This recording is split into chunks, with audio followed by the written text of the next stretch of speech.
तो आइए बच्चों, चलिए अब हम लोग स्टार्ट करते हैं लॉ ऑफ मोशन की कहानी, जहां से लास्ट वीडियो में हमने फोर्सेस को लेके देखा हुआ था और आई होप आप लोगों को फोर्सेस की कहानी क्लियर हुई होगी। और चलिए इस वीडियो में जो हम लोग बात करते हैं और स्टार्ट करते हैं न्यूटन फर्स्ट लॉ के बारे में।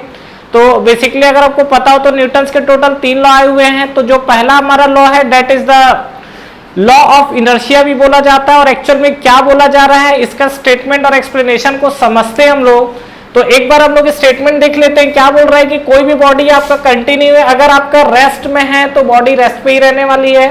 अगर आपकी बॉडी मोशन में है तो मोशन में ही रहेगी। कब तक? आइदर और अंटिल, जब तक उस पर कोई एक्सटर्नल फोर्स अप्लाई ना किया जाए। कहने का क्या मतलब है कि देखिए, मान लीजिए कि सपोज ये हमारे पास कोई बॉडी और ये बॉडी हमारी रेस्ट पे है। रेस्ट पे कहने का मतलब यहाँ पर नो डाउट वेलोसिटी मुझे क्या मिल गई? 0। एक कंडीशन ऐसा भी हो सकता है कि ये बॉडी हमारी मोशन में है, तो मोशन में तो इसके पास कुछ ना कुछ वेलोसिटी तो जरूर होगी। लेकिन क्या बोल रहा है, अगर रेस्ट पे तो रेस्ट पे ही रहेगा, मोशन में तो मोशन पे ही रहेगा। कब तक?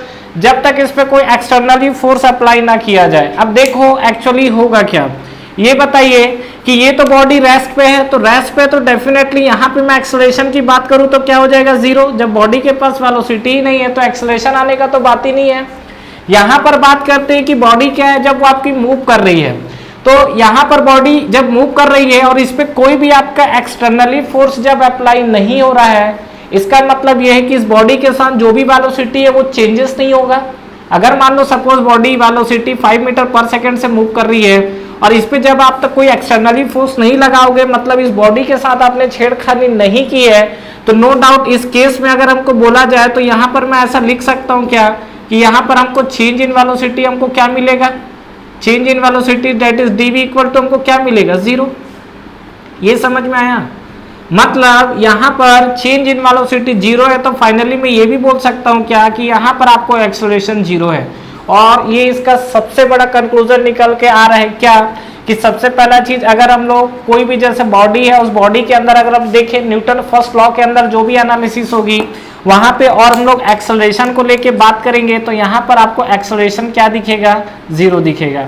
और ये ऐसा कब होगा? जब इस पे जो लगने वाला फोर्स है, ठीक है, फोर्स आपको कैसा लिखना चाहिए इस कंडीशन पे, जो आपको नेट फोर्स मिलने वाला है, आपको नेट फोर्स क्या मिलेगा? 0। किस कंडीशन पे? देखिए यहाँ पे जैसे यहाँ पर हमने क्या लिख दिया, F of net. F of net equal to आपको क्या दिखेगा? 0। अब ये एफ ऑफ नेट पर फोर्स का क्या मतलब है, और इसको आप क्या लिख सकते हो? Summation of F equal to 0 भी लिखा जा सकता है।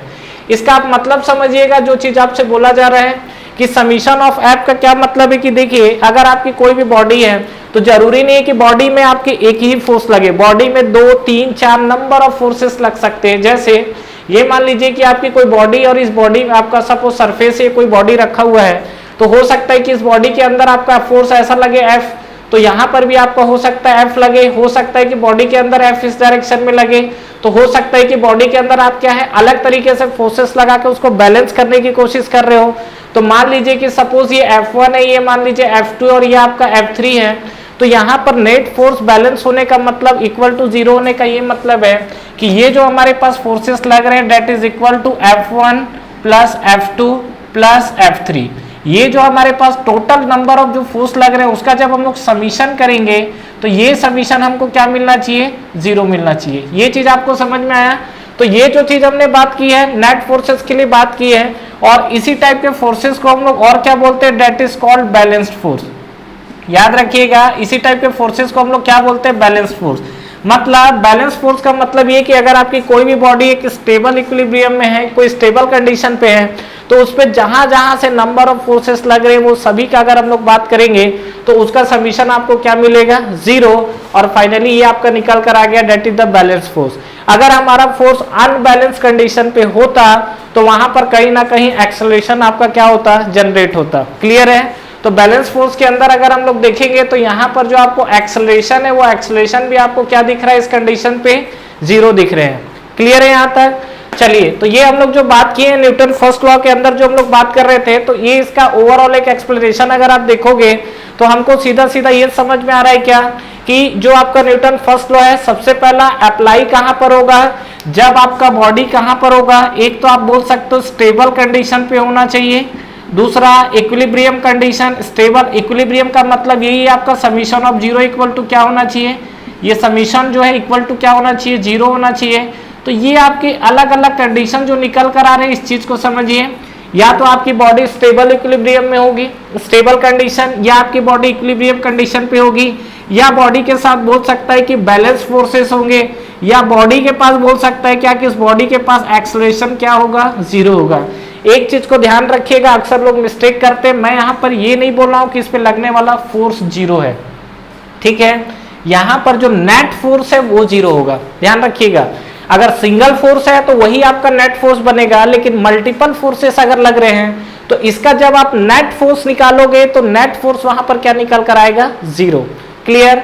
तो ये जो हमारा था फर्स्ट लॉ था जिसके बारे में हमने बात किया हुआ है। तो अभी हम लोग कुछ एग्जांपल्स लेते हैं और एग्जांपल से हम लोग समझते हैं कि ये आपका फर्स्ट लॉ जो है किस तरीके से हमारा एक्ट करेगा और हम इसको किस तरीके से यूज करते हैं, ठीक है।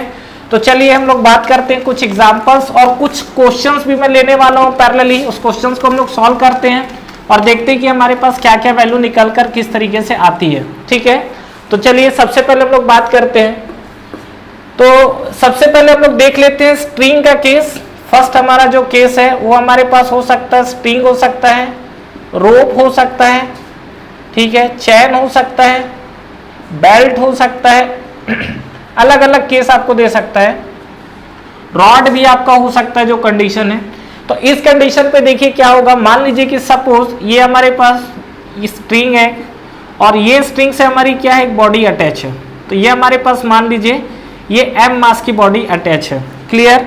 और ये जो हमको कंडीशन दिया हुआ, इस कंडीशन पे हमको क्या करना है, इसका एनालिसिस करते हैं, बाकी हम लोग फिर न्यूमेरिकल में भी इंटर करेंगे, अभी हम लोग कंसेप्ट में मूव कर रहे हैं। तो ये मान लीजिए कि जो आपका स्ट्रिंग है ये आपका बॉडी जो m मास है उससे आपका अटैच है। और यहाँ पे अगर बात किया जाए तो क्वेश्चन हमको ये बोला हुआ है, क्या ये क्वेश्चन में आपको गिवन रहेगा कि स्टेबल है या तो इक्विलिब्रियम कंडीशन या बॉडी के पास एक्सेलरेशन जीरो है, ठीक है।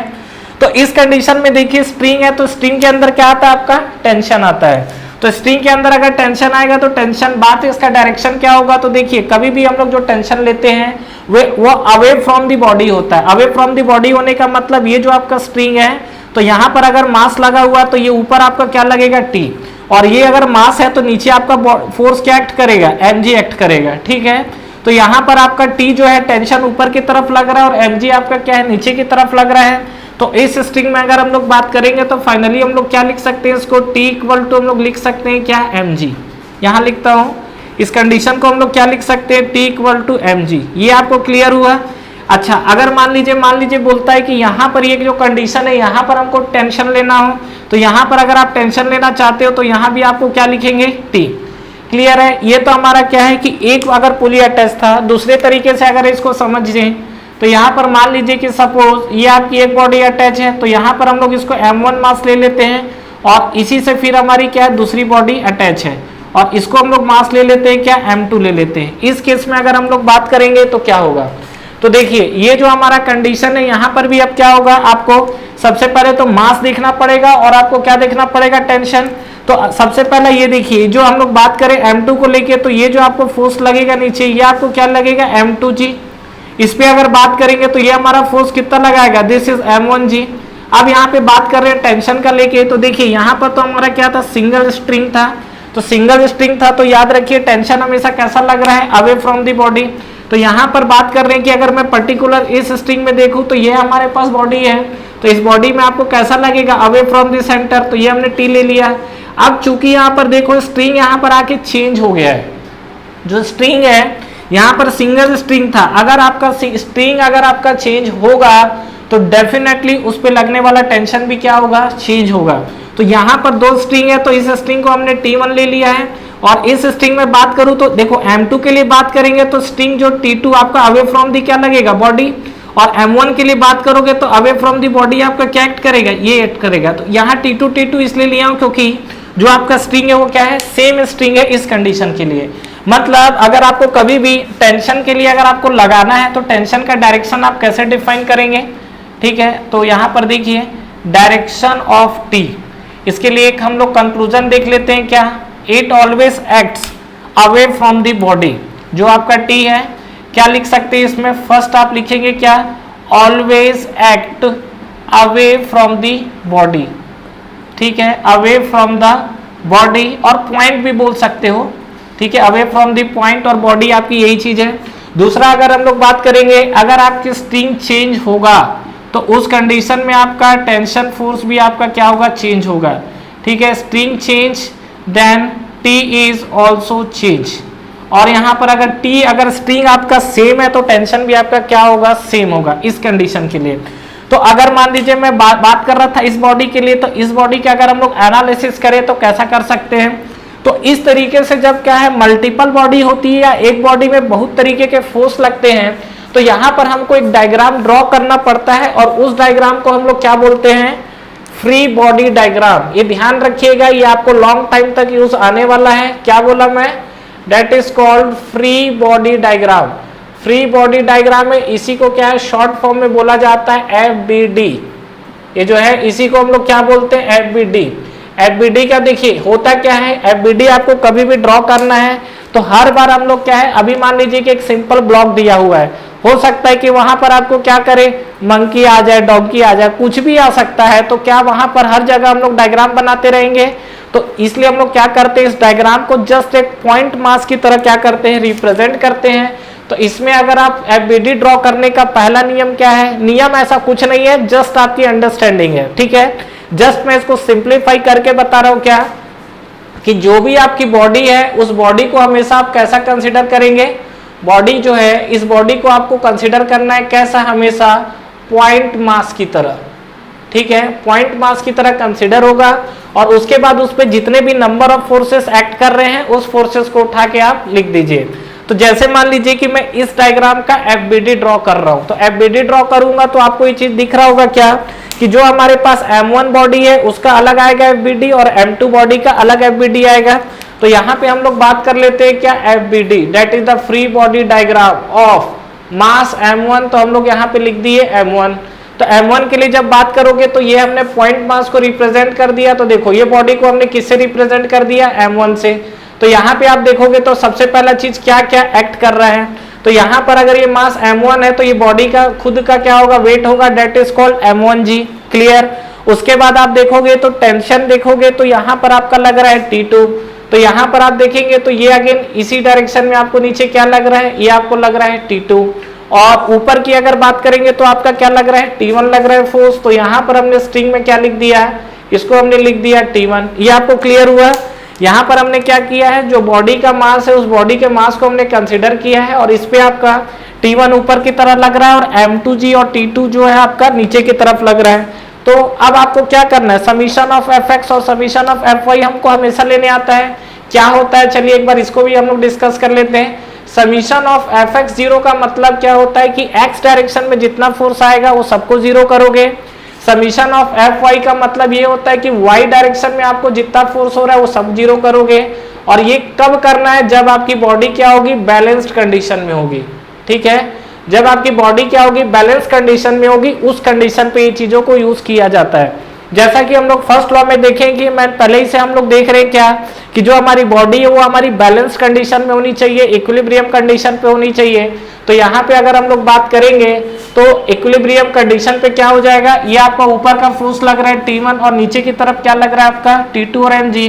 तो इसको आप बैलेंस कैसा कर सकते हो, summation of Fy equal to क्या करोगे, 0। तो summation of Fy equal to 0 करेंगे तो यहाँ पर हम लोग लिख सकते हैं क्या, T1 आपका ऊपर की तरह लग रहा है, तो T1 equal to T2 plus हम लोग क्या लिख सकते हैं, M1G। क्लियर है यहाँ तक। तो ये आपका जो है, तो अभी आपसे जैसे क्वेश्चन देता है, क्वेश्चन में आपसे पूछ सकता है क्या कि T1 और T2 की वैल्यू निकालिए और दोनों बॉडी का अगर मास दे देगा तो वैल्यू तो हम लोग पुटअप करना सीख ही लेंगे, वो कोई बड़ी बात नहीं है, कंसेप्ट को पकड़ना बड़ा बात है। तो ये हमको समझ में आया। तो ये हमारा जो FBD है जो हमने ड्रॉ किया, ये किसके लिए किया, हमने M1 के लिए किया है। अब नेक्स्ट हम लोग बात करते हैं FBD हम लोग किसके लिए ड्रॉ करते हैं, M2 के लिए। तो M2 के लिए ड्रॉ करेंगे तो क्या हो जाएगा, तो फिर से यहाँ पर देखिए FBD ऑफ मास M2, ठीक है। तो M2 में देखो आपको क्या क्या दिख रहा है। तो M2 के लिए फिर से हम लोग क्या करेंगे, पॉइंट मास बनाते हैं। तो यहाँ पर हमने बना दिया, ये पॉइंट मास हमने बनाया और ये पॉइंट मास हमारा क्या है, M2। अब देखिए इस पे कैसा कैसा फोर्स लग रहा है। तो सबसे पहले अगर हम लोग नीचे बात करेंगे तो नीचे आपका क्या लग रहा है, M2G। तो ये हमारे पास फोर्स लगा और ये हमारे पास लगा क्या, M2G। और ऊपर की तरफ फोर्स देखोगे तो ये आपको क्या लग रहा है, T2 लग रहा है, तो ये हमारा फोर्स ऊपर की तरफ है और ये हमको क्या लिख रहा है, T2। तो अगेन आप क्या करोगे, वाई डायरेक्शन के फोर्स को बैलेंस कर दोगे और जब आप बैलेंस करोगे तो अगेन आपको क्या मिल जाएगा, T2 इक्वल टू आपको मिल जाएगा क्या, M2G। क्लियर है यहाँ तक। अब ये बताइए अगर आपको मास दिया होगा तो यहाँ पर देखो नीचे सीधा सीधा ये चीज पता है ना, M1G और M2G कहाँ से लिख रहा हूँ, ये आपका वेट होता है और वेट आपका क्या होता है, W इक्वल टू mg होता है ना, बस वही कंसेप्ट लग रहा है। तो ये बॉडी का जो वेट नीचे एक्ट कर रहा है, तो यहाँ पर हमने क्या है, अगर मास दिया रहेगा, g की वैल्यू आप 9.8 ले लीजिए या 10 ले लीजिए, तो यहाँ पर आपको T2 पता चल जाएगा। इस T2 को उठा के यहाँ पे अगर आप रख दोगे तो आपको क्या पता चल जाएगा, T1। क्लियर हुआ यहाँ तक। तो ये हमारे पास एक बेसिक कंसेप्ट था। तो इस तरीके के स्ट्रिंग के क्वेश्चंस आते हैं और अगर आप और आगे बढ़ोगे तो हो सकता है 3 ब्लॉक का दे दे, बट 3 ब्लॉक का नहीं देगा, क्वेश्चंस आपको थोड़ा सा और ट्विस्ट कर करके देता है, देखते हैं उसके बारे में भी। तो पहले जो मैंने स्ट्रिंग के बारे में चीज देखा आपको क्लियर हुआ।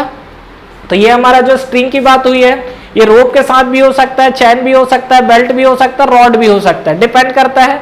अगर आपको बोलता है स्ट्रिंग के लिए तो उस कंडीशन पे। और ध्यान रखिएगा ये कहीं भी मैंने बॉडी में क्या है, एक्सेलरेशन नहीं लिया हुआ है। नेक्स्ट अगर हम लोग बात करते हैं तो चलिए, अब ये हमारा कुछ स्ट्रिंग का था, अब हम लोग बात करते हैं ब्लॉक के लिए। ठीक है, तो अगर आपकी कोई बॉडी है और बॉडी किसी सरफेस पे रखा हुआ है, ठीक है, तो बॉडी और बॉडी के जो सरफेस है उसके बीच में अगर डायरेक्ट कांटेक्ट हो तो उस कंडीशंस पे चीजें क्या होगी। ठीक है, ब्लॉक ओवर द सरफेस बात करते हैं हम लोग। तो सेकेंड केस है हमारा case 2, that is the block over the surface, over the surface. ठीक है, तो इस कंडीशन पे अगर आप बात करोगे तो आपको क्या दिखेगा, ब्लॉक ओवर द सरफेस की अगर हम लोग बात करें तो देखिए, ये आपका मान लीजिए कोई सरफेस है, इसके ऊपर आपका ब्लॉक रखा हुआ है, ये हमारा ब्लॉक रखा हुआ है, मास ले लीजिए, अभी हमने मास m ले लिया है। तो इस कंडीशन के लिए अगर हम लोग बात करें तो देखिए अभी क्या है, कोई भी एक्सटर्नल फोर्स इस पे नहीं लग रहा है। ठीक है, तो ये कंडीशन पे अगर आप देखेंगे तो क्या है, ये जैसे बॉडी रेस्ट पे है, रेस्ट पे तो क्या होगा, ये बॉडी जो है नीचे आपका क्या करेगी, वेट लगाएगी। वेट कितना लगाएगी, that is equal to mg। तो जब ये mg लगाएगी तो ये क्या करेगा, जो सरफेस है इसके ऊपर क्या करेगा, एक नॉर्मल फोर्स एक्ट करेगा। और नॉर्मल फोर्स एक्ट करेगा कहाँ, ऊपर की तरफ। और ये जो n होगा डेफिनेटली क्या होगा, अगर बॉडी यहाँ पे रखा हुआ है तो नो डाउट बॉडी अगर स्टेबल कंडीशन पे है तो यहाँ पर कंडीशन आप देखोगे तो n इक्वल टू आपको क्या दिखेगा, mg दिखेगा। ये चीज आपको क्लियर हुआ क्या, जो मैंने बात किया है, n इक्वल टू mg की कहानी क्लियर है आपको। देखिए सीधी सी बात है, बॉडी का जितना वेट है उसका नॉर्मल फोर्स उतना ही आएगा। अगर मान लीजिए बॉडी का वेट मान लो सपोज 20 न्यूटन लग रहा है तो n भी 20 न्यूटन है, क्योंकि अगर n मान लो बॉडी 20 न्यूटन से नीचे पुश कर रहा है और जो अर्थ से लगने वाला फोर्स है अगर वो 25 न्यूटन हो गया तो बॉडी को ऊपर फेंक देगा, फोर्स नीचे से ज्यादा लग गया ना। और वही चीज है कि अगर मान लो बॉडी नीचे से 25 या 20 न्यूटन का मान लो एक्ट कर रहा है और ये बॉडी उससे ज्यादा फोर्स से आएगा तो बॉडी अंदर चले जाएगा। तो इक्विलिब्रियम कंडीशन के लिए क्या है, जो दोनों डायरेक्शन में लगने वाला जो फोर्स है वो फोर्स आपका कैसा होना चाहिए, इक्वल ऑपोजिट होना चाहिए। तो ये देखिए n इक्वल टू आपका क्या है, mg। क्लियर है। सेकंड कंडीशन पे बात करते हैं क्या, कि ये हमारा जब था कि एक बॉडी को हमारा लेके केस ए ले लेते हैं इसको, सेकंड बॉडी पे हमारा कंडीशन हो सकता है क्या, ये हमारे पास एक सरफेस है और ये सरफेस पे मान लीजिए एक आपकी बॉडी रखी हुई है, डेट इज द m1, इसको ले लेते हैं और इसके ऊपर आपकी बॉडी है। तो चलो एक काम करो, m1 इसको ले लेते हैं और ये हमारा जो है बॉडी m2 है। ठीक है, अभी भी बॉडी के पास मोशन नहीं है, जस्ट ये जो बॉडी आपकी रेस्ट पे रखी हुई है। अच्छा दूसरा चीज देखिए, ये जब इस कंडीशन पे रेस्ट पे रखा हुआ है तो उस कंडीशन पे हमको देखना है क्या, कि इस कंडीशन पे आपका जो नॉर्मल फोर्स होगा वो क्या होगा। एग्जाम्स में पूछा जाता है इस तरीके का क्वेश्चन, तो वो चीज आप कैसे कैलकुलेट करेंगे, बताइए कैसे निकलेगा ये चीज। तो यहाँ पर देखिए आपको कंडीशन में क्या मिलेगा इस चीज पे, फिर से आपको क्या करना पड़ेगा, FBD बनाइए, फ्री बॉडी डायग्राम। और जब आप फ्री बॉडी डायग्राम बनाएंगे तो m1 मास आपका अलग कंसीडर होगा और m2 मास आपके अलग कंसीडर होंगे। किस तरीके से, देखिए सीधी सी बात है कि ये जो आपका m1 है, तो यहाँ पर अगर मैं पर्टिकुलर m1 बॉडी के लिए बात करूँ तो यहाँ पर इसका जो मास है वो नीचे एक्ट करेगा, तो नीचे एक्ट करेगा तो इसको ऊपर से क्या मिलेगा, एक नॉर्मल फोर्स मिलेगा। तो यहाँ पे अगर हम लोग बात करें m1 फोर्स को लेके, तो ये मान लीजिए आपका जो m1 है, तो m1 में अगर आप देखोगे तो यहाँ पर ऊपर आपका नीचे जो आपका एक्ट करेगा वो क्या एक्ट करेगा, m1 इंटू जी, और ऊपर जो आपको एक्ट करेगा वो क्या करेगा, n। तो ये आपका m1 बॉडी के लिए अगर हम लोग बात करें तो इक्विलिब्रियम में हम लोग क्या लिख सकते हैं, n इक्वल टू हम लोग यहाँ पर लिख सकते हैं क्या, m1 इंटू जी। ये चीज आपको क्लियर है। अब चलिए नेक्स्ट हम लोग बात करते हैं M2 बॉडी के लिए। M2 बॉडी के लिए बात करोगे तो फिर हमारा ये आपका M2 पोर्शन है। अब ये जो हमारे पास M2 मास है, इस M2 मास में देखो क्या क्या चीजें होंगी। पहला चीज तो देखो ये जो आपका M2 है ये आपका नीचे एक्ट करेगा, नो डाउट। तो ये हमारा M2 आपका एक्ट नीचे करेगा और M2 क्या हो गया जी, जो का इसका क्या है, वेट है। उसके बाद बात करेंगे तो ये बताइए कि जब ये N ऊपर की तरफ दे रहा है तो ये M1G भी तो इसके ऊपर आ रहा है, तो ये N इक्वल टू mg है। तो यहाँ पर भी ये जो बॉडी है इस बॉडी से क्या करेगा, ये N आपका नीचे की तरह एक्ट करेगा। और ये जो आपकी ओवरऑल बॉडी है तो इसका आपको नॉर्मल कहाँ मिलेगा, ऊपर मिलेगा, that is equal to N1। Clear हुआ? क्या बोला फिर से देखो, ये जो आपकी M2 बॉडी है, M2 बॉडी में एक तो आपका M1 मास है, M1 मास के कारण जो मास आ रहा है that is N, that is equal to M1G। और एक इसका खुद का जो सेल्फ वेट है M2G। और इस बॉडी का ओवरऑल नॉर्मल रिएक्शन क्या होगा, अर्थ के थ्रू लगेगा तो वो आपको मिलेगा N1। तो यहाँ पर अगर आप M2 को रिप्रेजेंट करना चाहते हो तो M2 में देखो ऊपर की तरफ जो लग रहा है, ऊपर की तरफ आपको लग रहा है N1 और नीचे की तरफ आपको क्या लग रहा है, एक तो आपको लग रहा है M2G, तो यहाँ पर हमने लिख दिया M2G। और दूसरा हमारे पास क्या लग रहा है, N लग रहा है। तो यहाँ पर अगेन हम लोग क्या है, आप इसी में अटैच करके लिख दो या अलग से लिख दो, तो ये आपका बन गया N। तो फाइनली आप यहाँ पर लिख सकते हो क्या, यहाँ पर इक्विलिब्रियम कंडीशन के लिए हम लोग देखेंगे तो ये हम लोग लिख सकते हैं क्या, N1। तो N1 इक्वल टू हम लोग लिख सकते हैं N प्लस M2G। तो इस तरीके से आपका नॉर्मल रिएक्शन आ जाएगा। M1 और M2 अगर आपको नोन होगा, M1 रखोगे तो N आ जाएगा और इस N को उठा के रखोगे तो आपको N1 आ जाएगा। फिजिकली भी अगर आप सोचोगे तो आपको चीजें दिख जाएगी क्या। अब ये बताइए कि जो बॉडी है, इस बॉडी पे टोटल वेट कितना आएगा, कितना नॉर्मल आएगा, ये प्लस ये, तो N आपका कितना है, M1G तो है।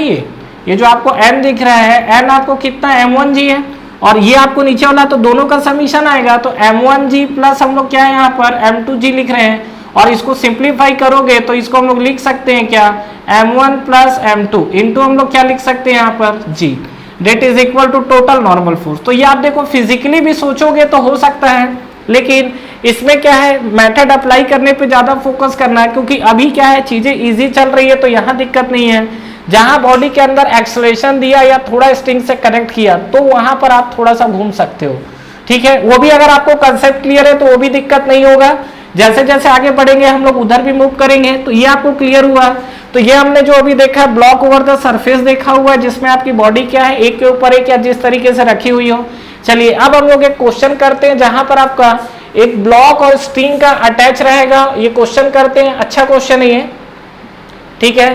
तो चलिए हम लोग समझते हैं। तो एक हम लोग मान लीजिए ये हमारे पास एक इस तरीके का सपोर्ट है, ठीक है, ये हमारे पास सपोर्ट है। यहाँ पर देखिए क्या है कि स्ट्रिंग कनेक्टेड है।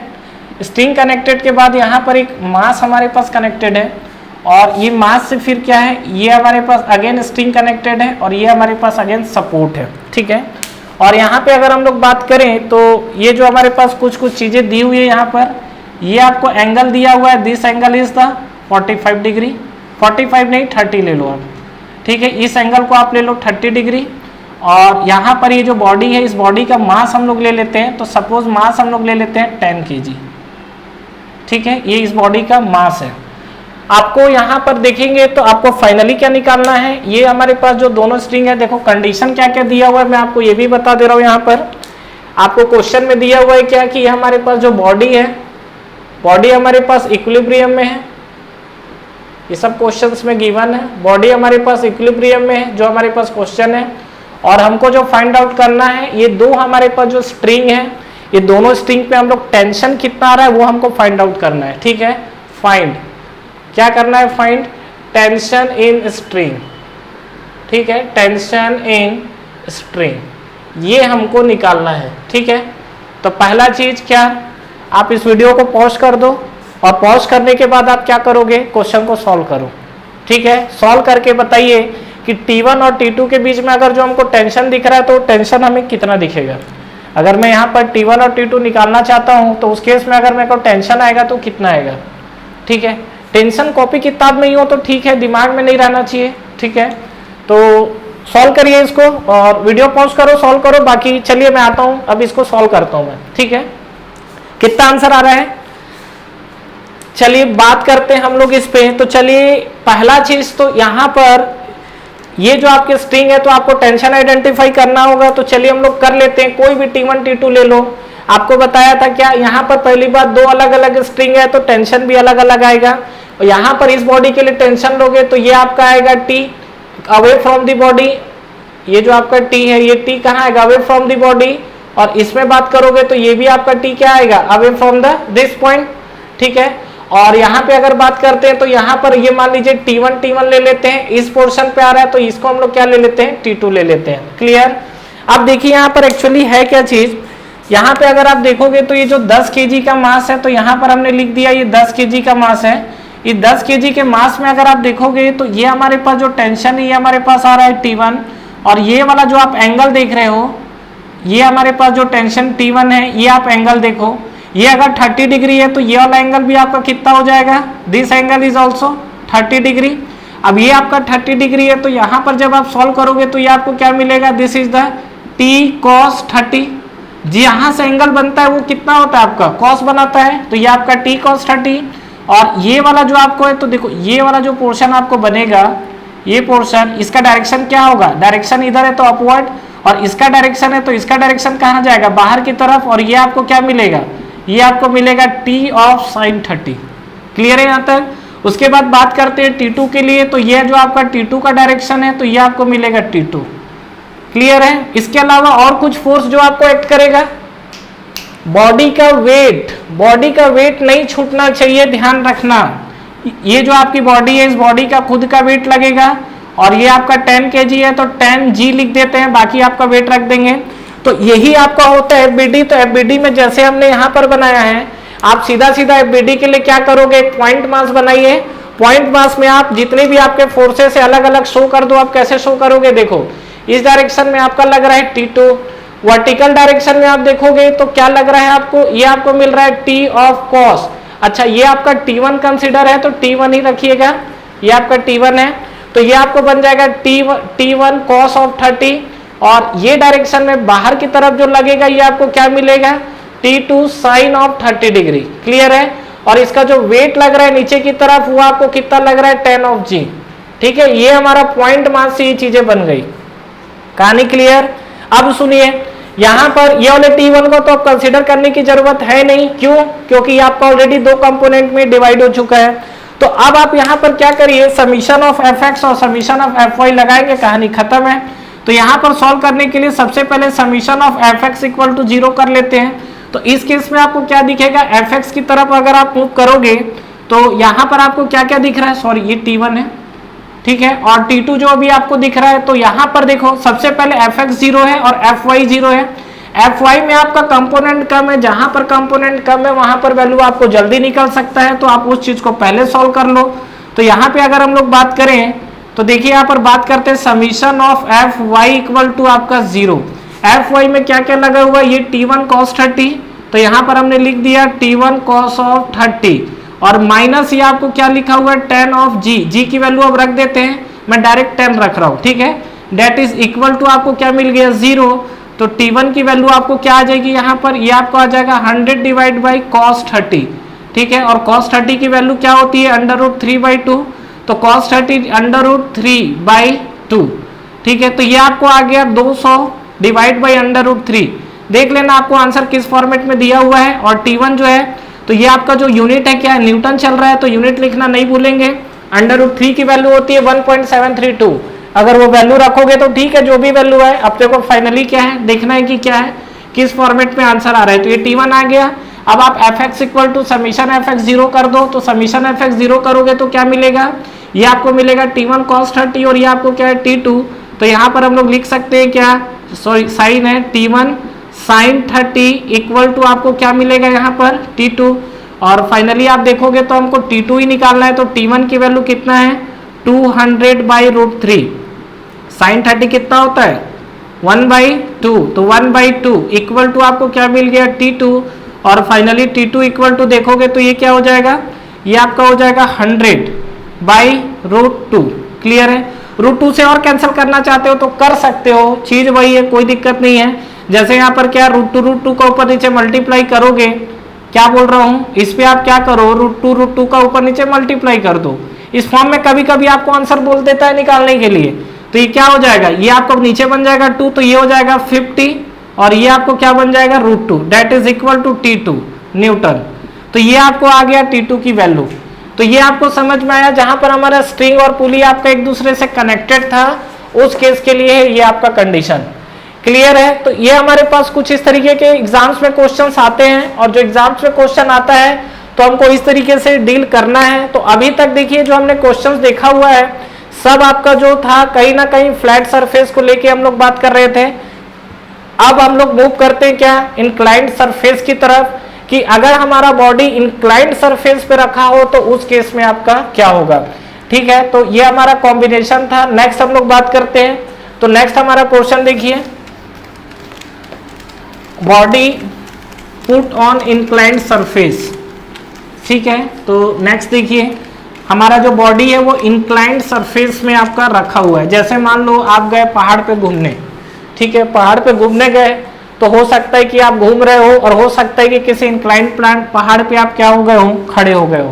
ठीक है, तो नेक्स्ट हमारा सी पॉइंट ले लेते हैं, मतलब जो हमारा नेक्स्ट हेडिंग है क्या, body put on inclined surface. ठीक है, इंक्लाइंड सरफेस किस तरीके से, देखिए ये हमारे पास मान लीजिए कुछ भी एग्जांपल लिया जा सकता है। तो ये हमारे पास जो बॉडी है, ठीक है, और इस बॉडी में हमारा एक मास रखा हुआ है, तो इस बॉडी को हम लोग एक मास हम लोग दे दिए हैं, दैट इज m। और ये जो बॉडी है, इस बॉडी का कुछ एंगल होगा, तो इस बॉडी का एंगल हम लोग कितना ले लेते हैं, थीटा। कुछ भी आप ले सकते हो, फिलहाल मैं यहाँ पर बॉडी थीटा लिया हूँ। और अभी मैं ये मान के चल रहा हूँ कि जो हमारे पास ये बॉडी है, ये बॉडी हमारा रेस्ट कंडीशन पे रखा हुआ है, मतलब जो बॉडी है ये हमारा क्या रेस्ट कंडीशन पे है। तो इस कंडीशन पे आपसे क्या बोला जाता है कि इस कंडीशन पे आपको बोला जाता है कि ये जो आपका कंडीशन है, इस पे आपका अलग अलग जो फोर्सेस लग रहे हैं उसको देखिए। इसका अगर मुझे एफबीडी बनाने बोल दे तो क्या होगा। तो इसमें देखिए प्रॉब्लम क्या है कि अभी तक जैसा क्या है कि आपकी जो बॉडी है, बॉडी अगर मान लीजिए यहाँ पर प्लेन सरफेस में अगर आपकी रखी हुई थी बॉडी, अगर आपकी बॉडी मान लीजिए प्लेन सरफेस पे अगर आपका रखा हो, तो सीधा सीधा मास क्या एक्ट कर रहा था, जो वेट है आपका वो नीचे एक्ट कर रहा था। लेकिन इस कंडीशन पे अगर आप देखोगे तो कहीं ना कहीं आपको जो मास दिख रहा है, वो मास आपका क्या करेगा, इंक्लाइंड पोजीशन पे एक्ट करेगा। और जहां भी इंक्लाइंड पे आया तो डेफिनेटली उसके दो फैक्टर आने वाले हैं। क्लियर? और हमेशा जो होता है नॉर्मल फोर्स की अगर मैं बात करूं, तो नॉर्मल फोर्स के बारे में आपको एक प्रॉपर्टी और बता देता हूं, क्या कि जो भी हमारा नॉर्मल फोर्स होता है, ठीक है, जो भी हमारी बॉडी पे नॉर्मल फोर्स होती है, it always act perpendicular to the surface. ये इंपॉर्टेंट चीज है, इसको हमेशा ध्यान रखिएगा। क्या? इट ऑलवेज एक्ट्स परपेंडिकुलर, ये परपेंडिकुलर लिखा हूं, परपेंडिकुलर टू द सरफेस। कौन सा surface? Contact surface, perpendicular to the contact surface. इस चीज को ध्यान रखिएगा, ये आपको अभी काम आने वाला है। तो कॉन्टैक्ट सरफेस का मतलब यहाँ पे देखिए, जो नॉर्मल फोर्स एक्ट कर रहा था, कैसा एक्ट कर रहा था, perpendicular to the contact surface. अगर आपकी मान लो कोई बॉडी, ये इंक्लाइंड प्लेन है और यहाँ पर आपकी कोई बॉडी m रखी हुई है, तो यहाँ पर जो नॉर्मल फोर्स एक्ट करेगा अगेन परपेंडिकुलर टू द क्या होगा, कॉन्टैक्ट सरफेस होगा। तो ठीक इसी तरीके से अगर यहाँ पे हम लोग बात करें, तो यहाँ पर जो बॉडी पे एक्ट करेगा नॉर्मल फोर्स, वो कैसा एक्ट करेगा, this is the normal force that is the perpendicular to the contact surface. Clear है यहाँ तक? आप सुनिए, अब ये जो बॉडी का मास है, वो बॉडी का मास कहाँ एक्ट करेगा, ये तो आपकी बॉडी हो गई, तो इस बॉडी का मास जो है वो एक्ट करेगा कहाँ, नीचे की तरफ, दैट इज mg। ठीक है, आप सुनिए, अब बात है कि मैं ये वाला एंगल निकालना चाह रहा हूँ, ये एंगल कितना होगा बताइए एक बार। ये जो एंगल है, ये एंगल मैं निकालना चाह रहा हूँ, ये एंगल कितना होगा, ये आपका थीटा है, तो ये आपका कितना है 90, तो ये एंगल आपका कितना होगा, this is 90 minus theta. Clear है? अब ये आपको मिला 90 माइनस थीटा। अब सुनिए, ये जो आपका प्लेन है, इस प्लेन पे मान लीजिए कि ये जो लाइन है, ये जो आपका लाइन है, इस लाइन के, ये जो आपका लाइन है नॉर्मल वाला, इसके एक परपेंडिकुलर एक लाइन खींचते हैं हम लोग। ठीक है, यहाँ पर एक परपेंडिकुलर हमने लाइन खींचा हुआ है, और ये जो लाइन खींचा हुआ है, तो ये दोनों लाइन भी क्या है आपकी 90 है, तो ये 90 माइनस थीटा है, और ये क्या है आपका, ये 90 है, ये देख रहे हो 90 है, तो डेफिनेटली ये एंगल कितना होना चाहिए, थीटा होना चाहिए, तभी तो आप दोनों को ऐड करोगे तो 90 मिलेगा। ये जो आपका सरफेस है, ये सरफेस 90 है और ये एंगल 90 माइनस थीटा है, तो थीटा ऐड कर दो 90 मिल जाएगा। तो ये आपको समझ में आया। अब सुनिए यहाँ पर, ये जो आपका mg है, तो mg जब आपका एक्ट कर रहा है तो इस प्लेन में आपके mg के अगेन क्या होंगे, दो कंपोनेंट निकल कर आएंगे। तो ये वाला एंगल आप देखोगे तो ये एंगल आपको कितना मिलेगा, जो यहां से आपका निकल कर आ रहा है, this is mg cos theta. ये आपका जहां से एंगल बनाया हुआ है, और ये वाला जो एंगल आ रहा है, दिस एंगल क्या होगा, this is mg sin theta. Clear है यहाँ तक। अब सुनो, ये मैंने कंपोनेंट करने का, रिजॉल्व करने का तरीका बताया हुआ है, ठीक है। आपको क्या करेगा, ये जो आपकी बॉडी है, बॉडी को क्या ऐसा छोड़ेगा नहीं, यहाँ पर क्या करेगा, एक स्ट्रिंग दे देगा जिसपे आपको क्या करेगा, अटैच कर देगा। तो स्ट्रिंग पे अगर मान लीजिए अटैच कर देता है, तो यहाँ पर आप देखोगे तो क्या होगा, अगेन टेंशन फोर्स आएगा, टेंशन आएगा तो क्या होगा, अवे फ्रॉम द सेंटर, तो ये आपको लगेगा यहाँ पर, और ये आपको एक्ट करेगा T force, that is the tensile. तो यहाँ पर अगर आप देखोगे, आप एफडी या मास के लिए अगर आप देखोगे तो कौन कौन सा आपका कंपोनेंट आ चुका है, तो कौन कौन सा कंपोनेंट आ चुका है देखेंगे। तो ये मान लीजिए आपका सरफेस था, यहाँ पर जो मास था ये आपका m था। अब यहाँ पर देखिए, सबसे पहला चीज इस एंगल पे देखेंगे तो ऊपर की तरफ आपका नॉर्मल लग रहा है, इस साइड देखेंगे तो यहाँ पर आपका mg का कंपोनेंट आ चुका है, और mg का कंपोनेंट आपको क्या मिला हुआ है, that is the mg cos theta. यहाँ पर अगर बात करेंगे राइट डायरेक्शन, मतलब परपेंडिकुलर इसके डायरेक्शन में, तो इस डायरेक्शन में आपको इधर दिख रहा है t, और इस डायरेक्शन में आपको दिख रहा है, वो आपको क्या दिख रहा है, this is mg sin theta. Clear है यहाँ तक। तो ये जो हमारे पास कंडीशन है, ये mg sin थीटा आया हुआ है, और यही हमारा FBD भी होता है, फ्री बॉडी डायग्राम जिसको बोला जाता है। तो फ्री बॉडी डायग्राम के अंदर अगर आप देखोगे तो आपको क्या मिल जाएगा, इसको मान लो हम लोग पॉइंट मास कंसिडर कर लेते हैं।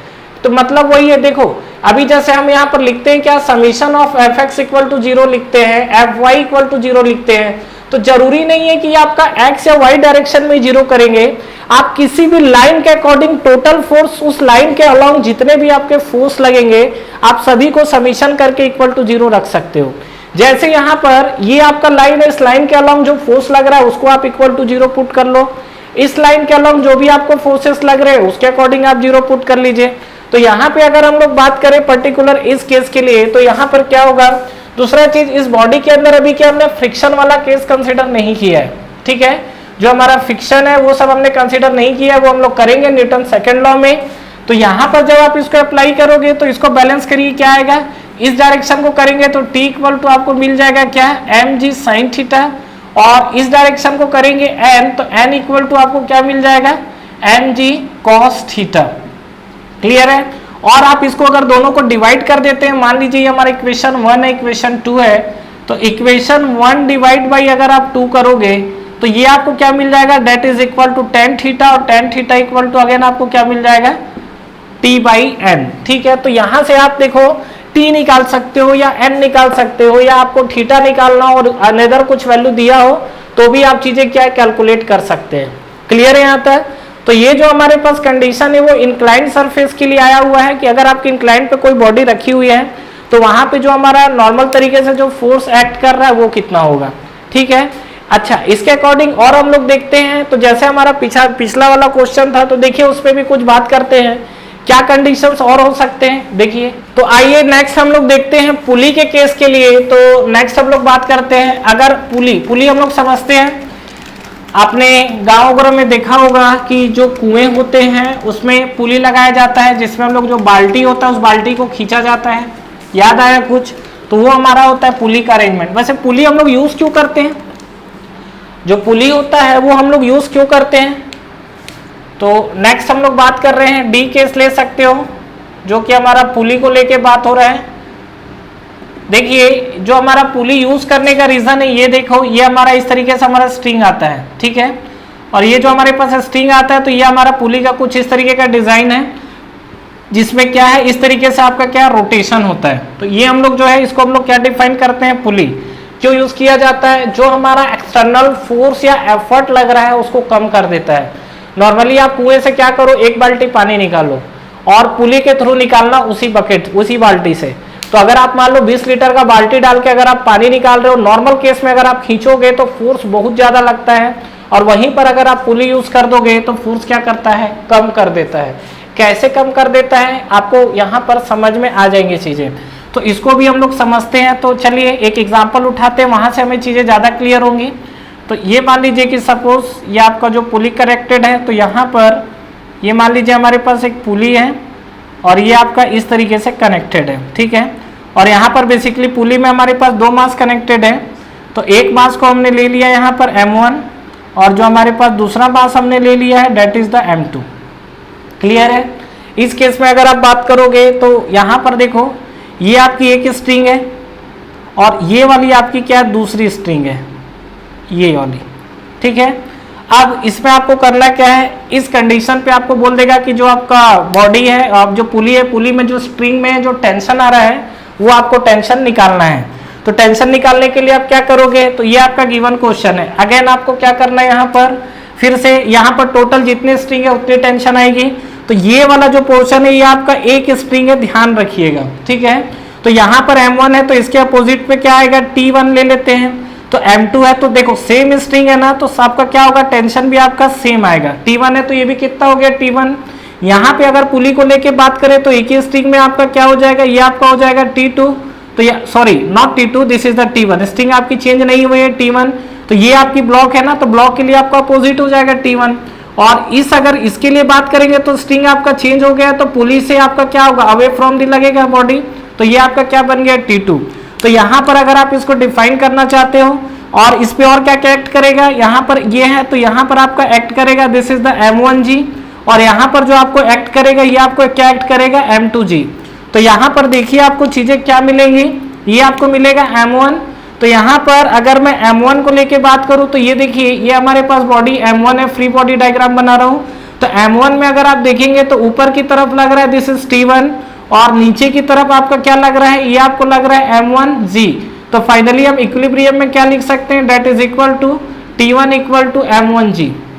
क्लियर है। उसी तरीके से अगर मैं M2 के लिए बात करूं तो ये हमारे पास मान लीजिए कि आपका मास जो है वो M2 है। M2 में आपका ऊपर की तरफ जो लग रहा है ये आपको क्या लग रहा है, ऊपर की तरफ जो है ये आपका क्या है, T1 है।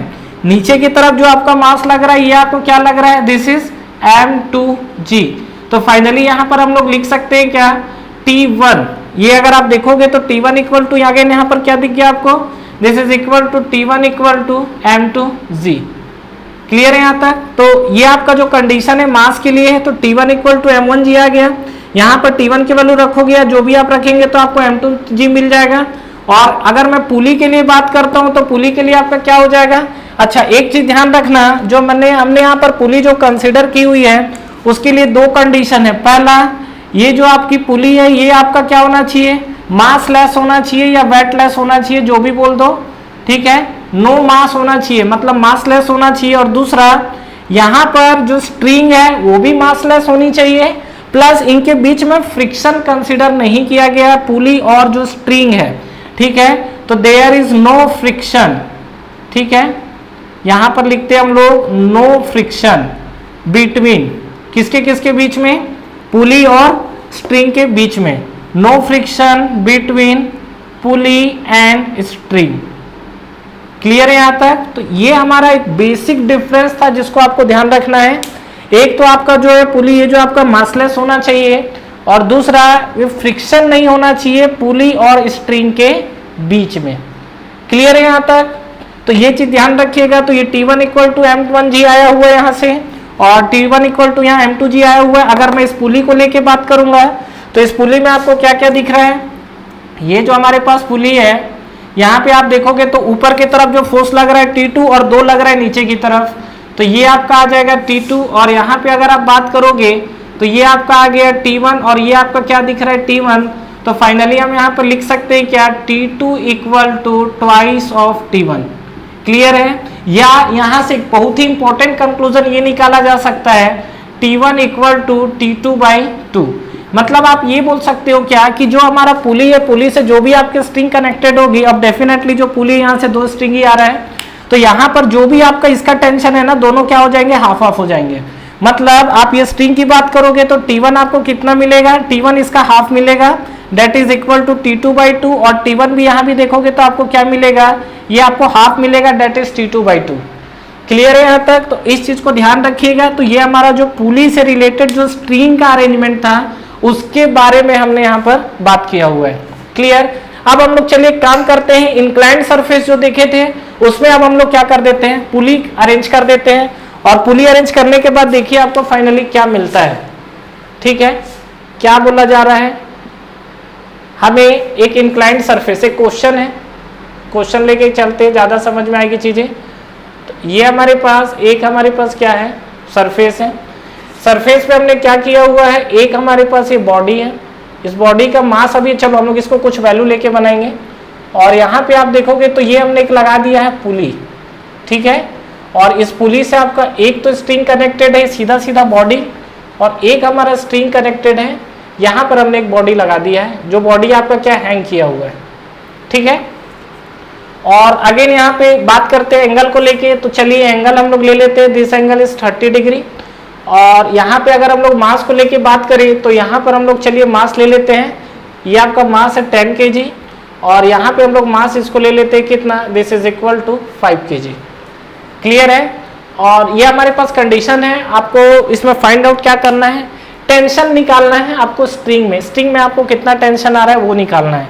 तो ये हमारे पास सरफेस है और यहाँ पर हमने क्या पुली को अटैच कर दिया है, और हमको फाइनली क्या है यहाँ पर टेंशन निकालना है। ठीक है, तो इस कंडीशन पे देखिए आपको क्या होगा। तो सबसे पहले अगेन आपको क्या करना है, वीडियो को पॉज करिए, पॉज करने के बाद सॉल्व करिए। मैं यहाँ पर पहले आपको क्वेश्चन कंप्लीट लिख दूँ, क्योंकि क्या है हमको इसमें क्वेश्चन में दिया हुआ है फिगर है, और फिगर आपका जो है वो आपका इक्विलिब्रियम कंडीशन पे दिया हुआ है। ठीक है, this system is in equilibrium condition, find, क्या आपको फाइंड करना है, यहाँ पर आपको निकालना है टेंशन इन द स्ट्रिंग।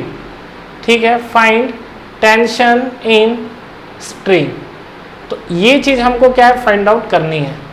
तो चलिए देखते हैं हम लोग। तो सबसे पहले 1 बाय 1 आगे बढ़ते हैं। तो अगेन आपको क्या करना है, जो बॉडी पे जिस तरीके से आपको वेट लग रहा है उस वेट को आप पहले डिफाइन करिए। तो डिफाइन करेंगे तो क्या होगा, ये आपका परपेंडिकुलर टू द सरफेस और ये आपका एक नॉर्मल। क्लियर है यहाँ तक।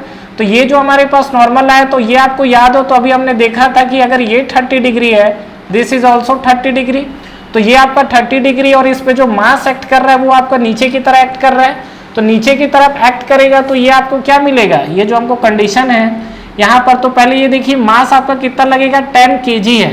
तो इसको मैं सीधा सीधा 10 g लिख देता हूँ, न्यूटन बन जाएगा।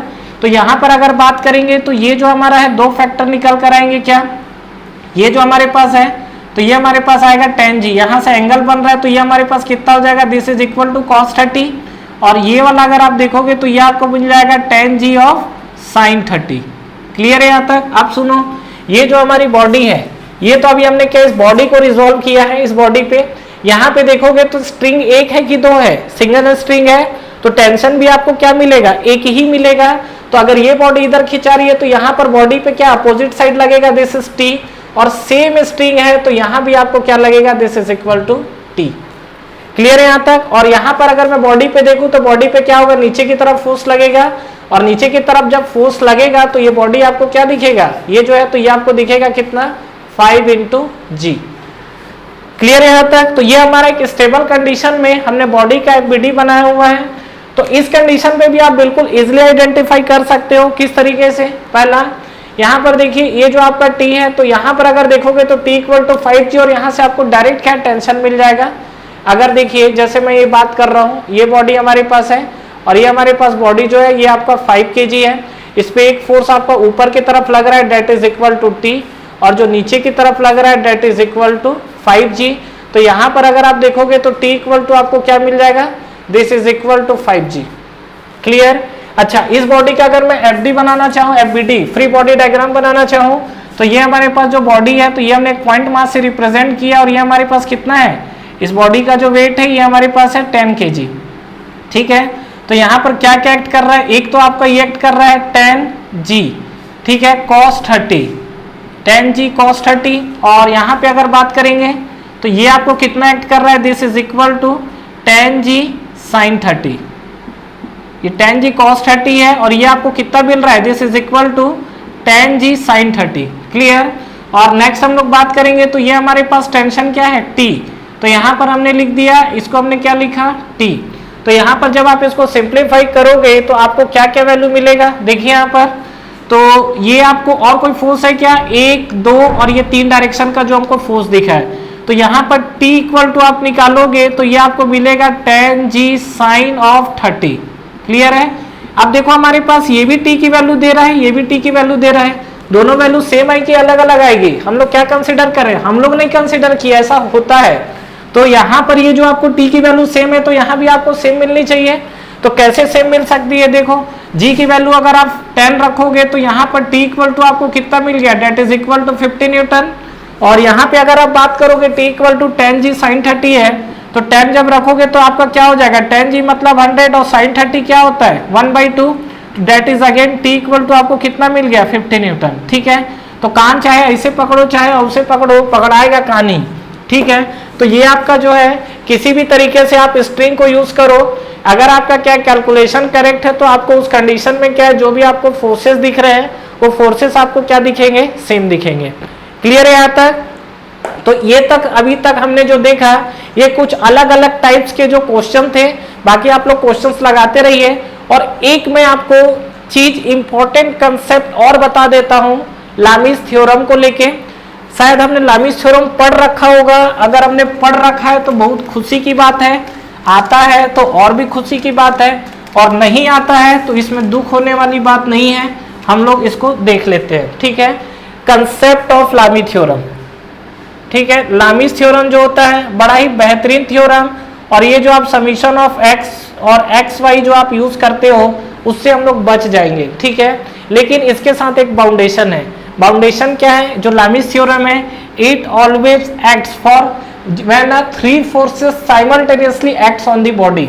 ये आपका अप्लाई होता है, apply for 3 forces, apply for only लिखना चाहिए, क्योंकि 3 से कम हो या ज्यादा हो ये आपका लामीज थ्योरम जो अप्लाई नहीं होगा। मतलब अगर आपकी जो फोर्सेस है वो अगर आपके कम हो, 3 से कम हो या ज्यादा हो तो अप्लाई नहीं होगा। किस तरीके से? चलिए मैं आपको कुछ एग्जांपल लेता हूं तो वहां से आपको क्या चीजें समझ में आएंगी। तो चलिए यहीं पर हम लोग देखते हैं कुछ कंडीशंस को लेके। मान लीजिए कि सपोज ये हमारे पास है कोई सरफेस, यहाँ पर एक हमारे पास बॉडी है, उस बॉडी का वेट हम लोग कितना ले लेते हैं? 20 kg। ये हमने 20 kg ये बॉडी का हमने लगाया हुआ है, और ये स्ट्रिंग से हमने इसको बांध के रखा हुआ है। ठीक है, ये 2 स्ट्रिंग है, इससे हमने क्या इसको बांध के रखा हुआ है। और यहाँ पर आपको क्या है, एंगल भी आपको मेंशन किया हुआ है। ये जो आपको एंगल है, this angle is 30 degree and this angle is 60 degree. ये सब चीजें आपको क्वेश्चन में दी हुई है। क्लियर है? आपको यहाँ पर निकालना क्या है, आपको बॉडी आपको बोला हुआ इक्विलिब्रियम में है। ठीक है, ध्यान रखिएगा यहाँ पर जो आपको बॉडी सिस्टम इन इक्विलिब्रियम। ठीक है, आपको फाइंड क्या करना है? आपको फाइंड करना है टेंशन इन द स्ट्रिंग। ठीक है, फाइंड टेंशन इन स्ट्रिंग। तो इस स्ट्रिंग में आपको टेंशन फाइंड आउट करना है। इजी है, टफ नहीं है, बिल्कुल आप नॉर्मल तरीके से निकाल सकते हो।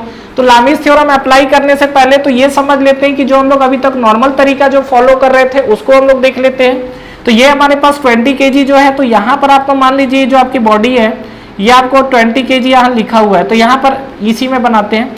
क्या क्या चीजें होंगी देखो, आपका टेंशन कैसा एक्ट करेगा, ये जो बॉडी है इससे अवे फ्रॉम दी बॉडी, दोनों अलग अलग स्ट्रिंग है, तो इसको आप T1 ले लो, इसको आप T2 ले लो।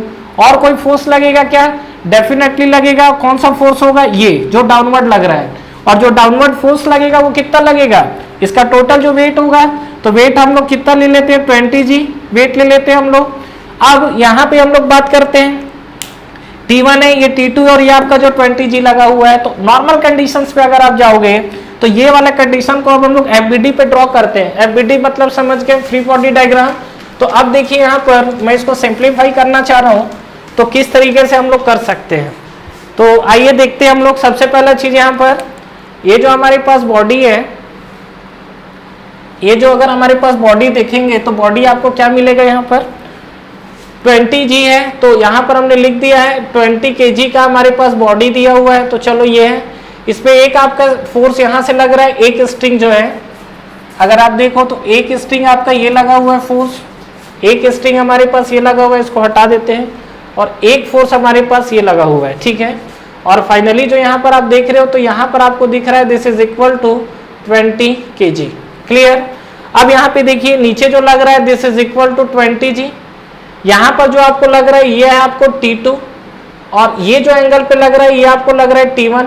अब आपको एंगल भी तो लेना पड़ेगा, एंगल ये 30 है तो यहाँ भी आपको हॉरिजेंटल से 30 मिलेगा, तो ये वाला एंगल हमारे पास हो गया, this angle is equal to 30 degree, और ये वाला एंगल आपको कितना दिख गया 60 डिग्री, तो ये वाला एंगल आप देखोगे तो ये आपको कितना दिख गया 60 डिग्री। तो फाइनली जब आप इसको रिजॉल्व करोगे फोर्स को तो ये आपको क्या मिलेगा, यहाँ पर अगर आप इस सेक्शन में अगर आप इसको रिजॉल्व करते हो तो इसका कंपोनेंट आएगा T2, ये आपका एंगल हॉरिजॉन्टल से बन रहा है तो cos 30 हो गया, और यहाँ पे अगर आप जाओगे ऊपर की तरफ तो ये आपको क्या मिलेगा, this is equal to T2 of sin 30। Clear है यहाँ तक। दूसरा चीज आप देखिए T1, अगेन T1 के लिए देखेंगे तो यहाँ पर आपको जो दिख रहा है ये आपको दिखेगा T1 cos ऑफ 60 डिग्री, तो यहाँ पर भी जब आप जाओगे ऊपर तो ऊपर की तरफ आपको क्या दिखेगा T1, ये सॉरी साइन होगा, और साइन आपको कितना दिखेगा T1 sign of 60 degree. Clear है यहाँ तक। तो ये आपका ये पूरा फोर्स रिजॉल्व हो गया है, और फाइनली इसको जब आप पॉइंट मास में कन्वर्ट करके जब आप फोर्स को बनाओगे तो देखिए आपको क्या क्या फोर्स दिख रहा है। एक्स डायरेक्शन में देखोगे राइट साइड जो आपको दिख रहा है this is equal to T2 cos of 30 degree. यहाँ पे आप बात करोगे तो ये आपको कितना दिखेगा, this is equal to T1 cos of 60 degree.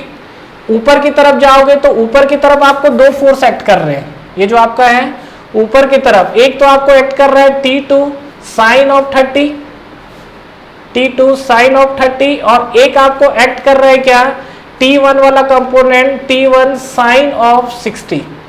Clear है यहाँ तक। अगर मैं नीचे की तरफ बात करूं तो नीचे आपका क्या एक्ट कर रहा है, नीचे आपका एक्ट कर रहा है 20G। क्लियर। तो अब आपको क्या करना है, यहाँ पर ये जो हमको कंडीशन दिख रहा है इसको आप समीशन ऑफ fx और समीशन ऑफ fy करिए, कहानी खत्म। तो समीशन ऑफ यहाँ पर चलो यहाँ पर करते हैं, समीशन ऑफ अगर मैं fx इक्वल टू 0 लूं तो fx इक्वल टू 0 होगा तो क्या मिलेगा आपको, ये आपको दिखेगा T1 cos of 60 equal to T2 cos of 30 degree मिलेगा। और ये देखो ये इक्वल किया हूं, ठीक है। Summation of fy equal to 0 करिए, क्या मिलेगा, summation of fy equal to 0 करोगे तो ये आपको दिखेगा 20G। ऊपर देखो क्या लिखा हुआ है T1 साइन 60 प्लस क्या दिखा है T2 sign of 30, T2 sign of क्या दिख रहा है 30 इक्वल टू ये आपको क्या दिखेगा, this is equal to 20G। अब 20G है तो डायरेक्ट G मतलब 10 लिख दूं, चलो अभी रख दूंगा मैं, ठीक है। तो यहां पर आप देखिए क्या मिलेगा आपको, ये आपको जो है ये आपको 30 है 30, ठीक है। अब आप इसको सिंप्लीफाई करिए, देखो आपको क्या मिलेगा। तो यहां पर आप देखो इसको सिंप्लीफाई करिए तो T1 cos 30 आपका कितना हो जाएगा इंटू 1/2, और T2 cos 30 क्या हो जाएगा √3/2। सिंप्लीफाई करेंगे तो यहां से आपको फाइनली मिलेगा T1 equal to √3 into T2, यही आपको मिलेगा। इस वैल्यू को उठा के यहाँ पर रखो तो T1 आपका जो है T1 की वैल्यू हम लोग रख सकते हैं √3 टाइम्स ऑफ T2, तो यहाँ पर हमने लिख दिया √3 ऑफ T2। क्लियर है यहाँ तक, √3 ऑफ T2। और यहाँ पे आप देखोगे तो ये आपको क्या मिलेगा, दिस इज साइन 60, तो यहाँ पर साइन 60 की वैल्यू रख दो, ये आपको कितना मिलेगा √3/2 प्लस T2 की वैल्यू आपको फाइंड आउट करनी है साइन 30 आपको कितना मिलेगा 1/2 इक्वल टू 20G, तो G की वैल्यू 10 रख दो, तो ये आपका कितना है, डायरेक्ट अभी ऐसा रख देता हूँ 20 इंटू 10। क्लियर। अब आपको T2 निकालना है तो सिंप्लीफाई करिए, 2 को उधर ट्रांसफर कर दो, तो फाइनली ये आपको आएगा √3 into √3 that is 3 of T2, ठीक है, प्लस ये आपको क्या मिला T2 इक्वल टू 200, और 2 से मल्टीप्लाई करोगे तो ये आपको मिलेगा 400, और फाइनली जब T2 निकालोगे तो ये आपका 3 + 1 4, और 4 से जब डिवाइड करोगे तो फाइनली आपको क्या मिलेगा T2 is equal to 100 Newton, और T2 इक्वल टू 100 न्यूटन जब आप यहाँ पे रखोगे तो T1 इक्वल टू आपको क्या मिल जाएगा 100√3 न्यूटन। समझ में आया। तो ये हमारे पास कंडीशन था जिसको हमने अभी क्या किया है, नॉर्मल तरीके से सॉल्व किया है। बट एक चीज आप ध्यान रखो कि ये जो हमारे पास कंडीशन आया हुआ है समीशन fx और fy, हमने यहाँ लामीज थ्योरम लिखा जरूर है लेकिन अभी हमने इसको अप्लाई नहीं किया।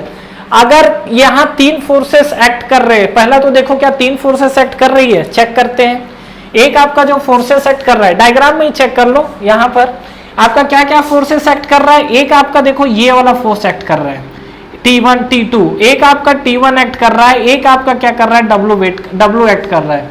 अगर ये तीन तरीके के फोर्स एक्ट कर रहे हैं, कोई भी डायरेक्शन हो कोई दिक्कत नहीं है, उस केस में आपको लग रहा है थोड़ा सा कैलकुलेशन लेंदी गया है, तो सीधा सीधा आप क्या है लामीज थ्योरम लगाओगे तो इतना लेंदी कैलकुलेशन आपका नहीं जाएगा। क्यों? क्योंकि इसमें आपको ये चीज रिजॉल्व करने की जरूरत नहीं पड़ेगी।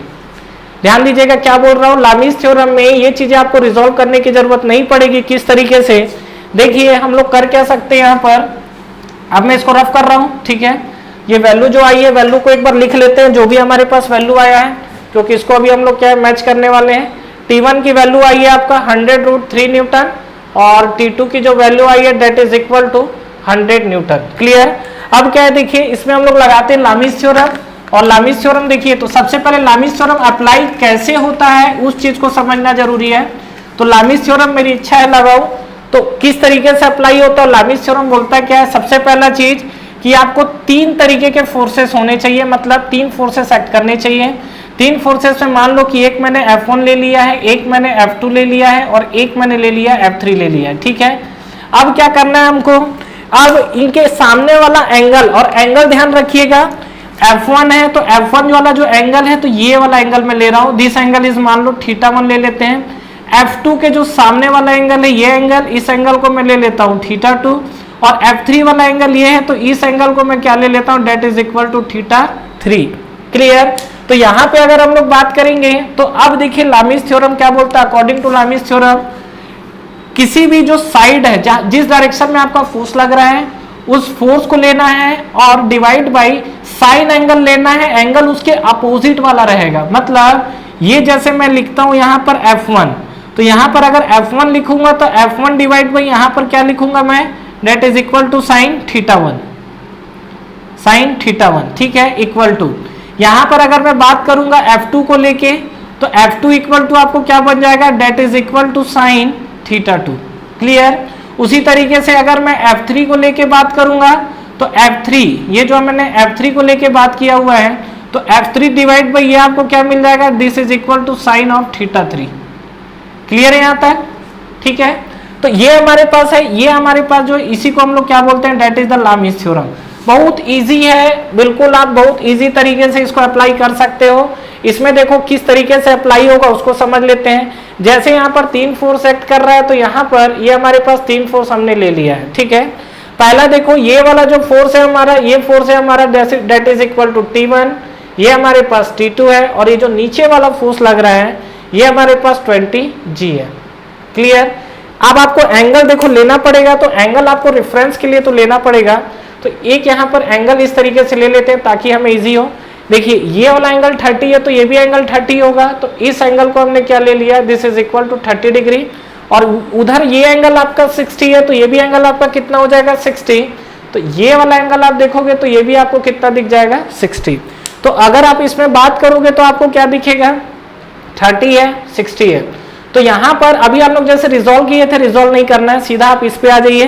किस तरीके से देखो अप्लाई करते हैं, तो ये हम लोग देखते हैं T1, तो T1 डिवाइड बाई कौन सा एंगल लोगे, T1 डिवाइड बाई अनदर ये वाला एंगल, तो ये वाला एंगल तो आपका 90 है, 90 प्लस 30 120, तो T1 डिवाइड बाई आपको क्या मिल जाएगा, that is equal to sine 120, equal to T2 की अगर बात करोगे तो T2 इक्वल टू आपको क्या मिल जाएगा, T2 है तो T2 ये वाला छोड़ दो, ये अपोजिट वाला एंगल, तो ये आपका कितना है, 90 है, 90 plus 60 that is equal to 150, तो ये आपको बन जाएगा sine of 150 degree 150, equal to ये आपको मिला 20G डिवाइड बाई ये आपको ये वाला एंगल आपको लेना पड़ेगा। ये एंगल कितना होगा, आप देखो ये पूरा 180 है, तो 60 प्लस 30 90 हो गया, तो फाइनली कितना आपको दिखा, 90 डिग्री। तो यहाँ पर हम लोग क्या लिख दिए, that is equal to sine 90।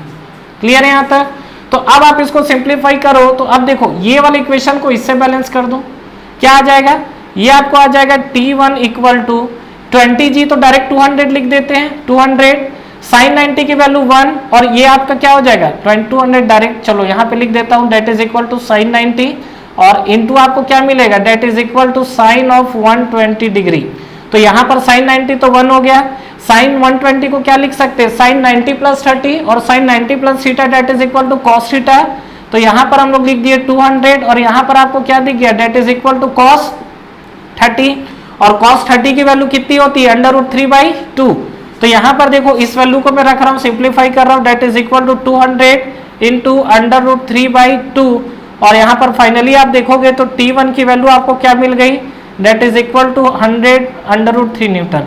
आप देखिए वहां पर हम लोग कितना सॉल्व किए थे और यहाँ पर आपका बिल्कुल एक लाइन में आप ये लिखोगे, दूसरे लाइन में आपको आंसर मिल जाएगा। T2 निकालना चाहते हैं, अगेन sin 90 प्लस थीटा, ठीक है, तो sin 90 plus 60 that is cos 60 और cos 60 आपका क्या बन जाएगा, यहीं पर निकाल दे रहा हूँ, देखो T2 इक्वल टू देखो sin 90 तो 1 हो गया, यहाँ पर आपका आएगा 20g मतलब 200 और इनटू आपको क्या मिलेगा, that is equal to sine of 150, ठीक है, और इसको हम लोग 200 इंटू साइन 150 को sin 90 प्लस थीटा तो cos ऑफ 60 लिख सकते हैं, डेट इज इक्वल टू 1/2। तो यहाँ पर हमने लिखा 200/2 that is equal to 100 newton. ये आपको मिला T2 का वैल्यू, ठीक है, और ये आपको T1 का वैल्यू, यही आया था हमारा वहां भी। तो ये फ्रेंड्स कुछ क्वेश्चन थे जिसके बारे में हम लोग देख रहे थे, बात कर रहे थे और उम्मीद है आप लोगों को समझ में आया होगा। वीडियो थोड़ा सा लेंदी है बट इस चैप्टर में जो आपका न्यूटन फर्स्ट लॉ है, न्यूटन फर्स्ट लॉ से रिलेटेड जैसे भी न्यूमेरिकल बनते थे उस न्यूमेरिकल्स को हमने बेसिक कंसेप्ट वाइज काफी कुछ कवर कर दिया है। अब आप लोग फर्स्ट लॉ के क्वेश्चन बनाने के लिए बिल्कुल फ्री हैं, कोई दिक्कत नहीं होगा, क्वेश्चन बनाइए और कहीं भी अगर आपको डाउट लग रहा है सीधा कमेंट बॉक्स में कमेंट डालिए, आपको उस क्वेश्चन का आंसर वीडियो के साथ मिल जाएगा। क्लियर है? और ये सब चीजें जो हमने कंक्लूजन की, तो एक बार फिर से मैं फर्स्ट लॉ को अगेन आपको डिफाइन कर रहा हूं, अब चीजें ज्यादा क्लियर होंगी। क्या था हमारा फर्स्ट लॉ न्यूटन का, जो बॉडी रेस्ट पे वो रेस्ट पे ही रहेगा, जैसा कि हमने देखा, जो बॉडी मोशन में वो मोशन में ही रहेगा अनटिल और अनलेस, जब तक उस पर कोई एक्सटर्नली फोर्स अप्लाई ना हो। कहने का मतलब ये है कि ये जो आपकी बॉडी है इस पे आपने जब सॉल्व किया तो कहीं भी हमने एक्सेलरेशन नाम की चीज देखी, हमेशा हमने कंसीडर की कि बॉडी हमारी स्टेबल है, इक्विलिब्रियम कंडीशन में है, और कहीं ना कहीं हमने जितनी भी चीजें देखी उसके अंदर हमने बॉडी के अंदर एक्सेलरेशन को कंसीडर हमने नहीं किया है। क्यों? डेफिनेटली नहीं होगा, क्योंकि जब इसमें आपका एक्सटर्नल जो चेंज इन वेलोसिटी है वही आपका नहीं मिल रहा है, क्योंकि ओवरऑल देखेंगे तो नेट फोर्स हमारा 0 मिला हुआ है, तो उस केस में आपका एक्सेलरेशन 0 होता है। That's why we are taken F net force आपको क्या दिखेगा 0, और इसी को हम लोग लिखते हैं क्या, summation of F equal to 0, और यहाँ पर एक्सेलरेशन की अगर हम लोग बात करें तो एक्सेलरेशन भी आपको क्या दिखेगा 0, ठीक है। अब ये हमारा न्यूटन फर्स्ट लॉ था। चलिए इस वीडियो के लिए फिलहाल इतना ही। अब हम लोग न्यूटन सेकंड लॉ में चलेंगे जहां पर आपको एक्सेलरेशन का इफेक्ट दिखना स्टार्ट हो जाएगा। ठीक है फ्रेंड्स, तो आई होप आपको वीडियो क्लियर हुआ होगा, और यांत्रिकी एकेडमी चैनल को अगर आपने अभी तक सब्सक्राइब नहीं किया तो सब्सक्राइब कर दीजिए, और इस वीडियो को अपने फ्रेंड्स लोग के साथ ज़्यादा से ज़्यादा शेयर करिए, ताकि इस वीडियो पे जितनी भी चीज़ें मैं डिस्कस कर रहा हूँ और ये पूरा का पूरा जो चैप्टर्स है बिल्कुल मैं सीक्वेंस वाइज चल रहा हूँ। ऐसा नहीं है कि एक चैप्टर में एक वीडियो इस चैप्टर का बनाया, दूसरा वीडियो अगले चैप्टर का बनाया हूँ, बिल्कुल सिक्वेंशियल ऑर्डर में बना रहा हूँ। अगर आप लोग कोचिंग्स नहीं जा रहे हैं कोई दिक्कत नहीं है, आप लोग ऑनलाइन मेरे साथ जुड़े रहिए। मैं आपको यहाँ पर जो भी चीज़ें, जो भी चैप्टर्स मैं करा रहा हूँ उसमें आपको कोई भी चीज़ें मिसिंग नहीं होगी। मैं आपको यहाँ पर कंप्लीट कराऊंगा जो भी चैप्टर्स में यहाँ पे डिलीवर कर रहा हूँ आप लोगों के साथ। ठीक है, तो तैयारी करते रहिए और मजे भी करते रहिए। Wish you all the best.